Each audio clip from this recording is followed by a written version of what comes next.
बेंगलुरु में सीएए के खिलाफ जारी एहतजाज में मारूफ फिल्म अदाकार नसीरुद्दीन शाह ने भी हिस्सा लिया। बिलाल बाग पहुंचकर नसीरुद्दीन शाह ने मोदी हुकूमत के खिलाफ एहतजाज कर रही ख्वातीन की हौसला अफजाई की। नसीरुद्दीन शाह ने शाहीन बाग और मुल्क के दीगर शहरों में ख्वातीन के एहतजाजों की सताइश की और ख्वातीन के जज्बे और हिम्मत को सलाम किया।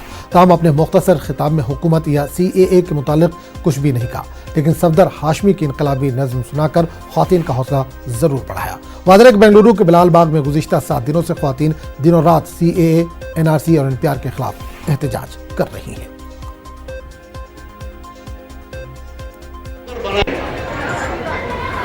औरतें उठी नहीं तो जुल्म बढ़ता जाएगा। औरतें उठी नहीं तो जुल्म बढ़ता जाएगा। जुल्म करने वाला सीना जोर बनता जाएगा। देखो इन महिलाओं को जो आ गई हैं सामने, इनके संग मिल जाओ तो सैलाब रुक ना पाएगा। दिल में जो डर का किला है तोड़ दो अंदर से तुम। दिल में जो डर का किला है तोड़ दो अंदर से तुम। एक ही धक्के में अपने आप को ढह जाएगा। आओ मिलकर हम बढ़ें, अधिकार अपने छीन लें।